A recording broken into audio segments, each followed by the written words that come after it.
Assalamualaikum warahmatullahi wabarakatuh. Salam sejahtera, salam rahayu untuk panjenengan semua.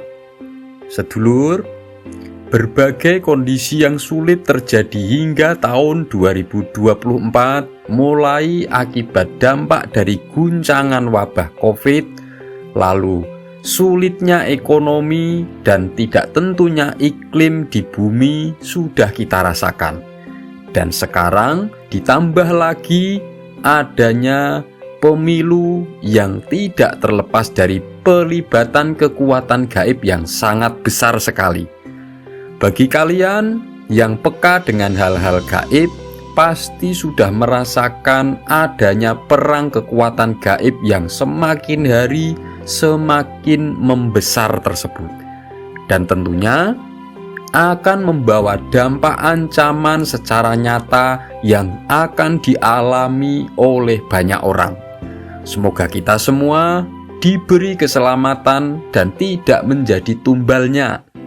Karena inilah 8 ancaman tumbal yang akan muncul akibat dari dampak perang antar kekuatan gaib yang terjadi di tahun 2024, terutama akibat dampak dari adanya pilpres. Dampak yang pertama, akeh penduwuran kang dadi asor. Banyak pejabat tinggi atau pemimpin yang nantinya itu menjadi rendah, atau banyak yang akan kehilangan kehormatannya. Siapa pemimpin yang akan menjadi tumbal akibat peperangan gaib tersebut? Yaitu para pemimpin yang merasa jumawa, yang sombong, yang mementingkan egonya sendiri, yang perilakunya itu suka menghina dan merendahkan orang lain. Lalu dampak yang kedua, ono wadah gede kang dadi pecah. Ada organisasi besar yang akan terpecah belah.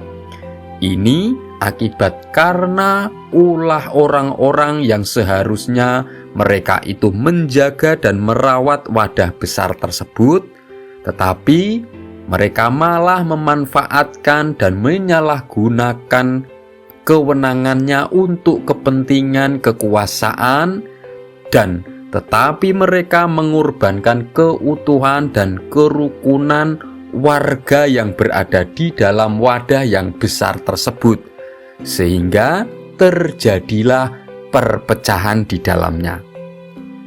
Lalu dampak yang ketiga, akeh kang dumadaan kena balak. Banyak yang nanti itu tiba-tiba terkena penyakit. Jadi yang awalnya mereka itu sehat-sehat dan baik-baik saja, bahkan mereka tidak punya riwayat sakit-sakitan, akan tetapi mereka tiba-tiba terserang penyakit secara mendadak. Dan penyakitnya pun itu bukan penyakit yang ringan. Tergolong yang dialami adalah penyakit berat yang tidak bisa sembuh dalam waktu yang relatif singkat. Ini serangan gaib biasanya ditujukan kepada orang-orang yang menerima uang politik tetapi mereka tidak memenuhi perjanjiannya, sehingga dialah yang menjadi tumbalnya. Lalu yang keempat, akeh kang kena cilaka. Jadi banyak yang akan mengalami kecelakaan. Dan yang paling banyak adalah kecelakaan yang dialami di jalan raya melalui kendaraan.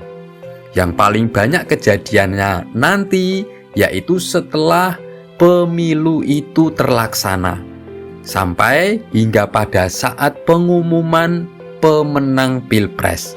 Nah, ini yang paling banyak menjadi tumbalnya adalah orang yang terlibat secara langsung dalam persaingan pemenangan, dan mereka itu sering mengalami konflik benturan dengan lawan atau pesaingnya.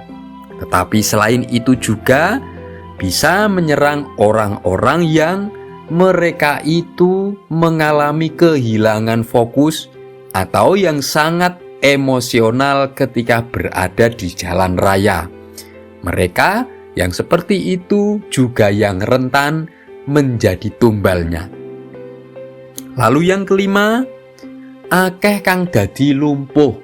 Banyak yang akan mengalami tiba-tiba menjadi lumpuh.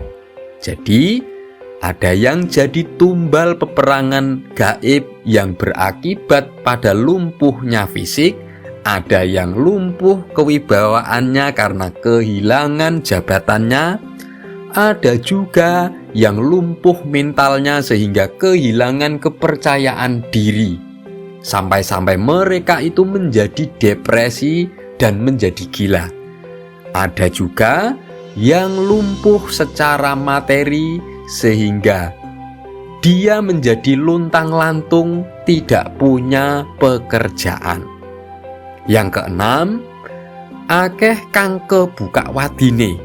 Jadi nanti akan ada banyak yang menjadi terbuka aibnya, banyak yang terbuka kedok penyamarannya, banyak yang dipermalukan oleh alam semesta karena keburukan-keburukannya itu akhirnya terbuka dengan sendirinya. Karena apa?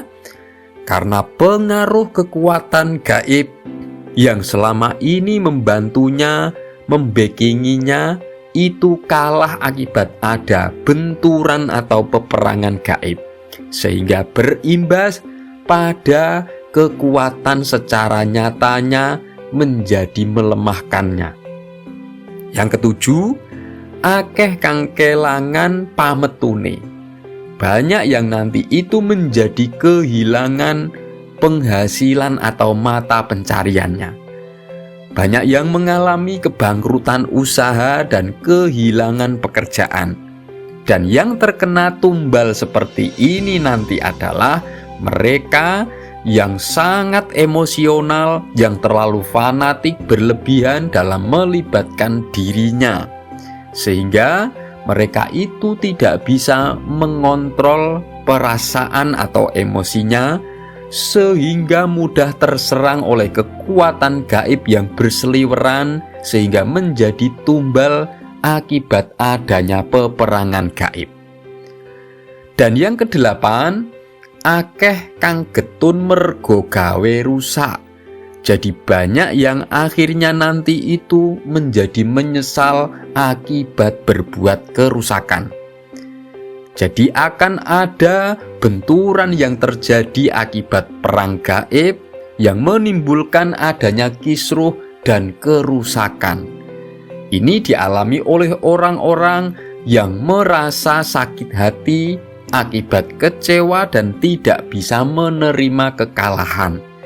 Lalu mereka terprovokasi dan meluapkan kekecewaannya itu dengan melakukan gaduh dan melakukan perusakan, sehingga saling menyerang tetapi berujung mengalami kerugian sendiri.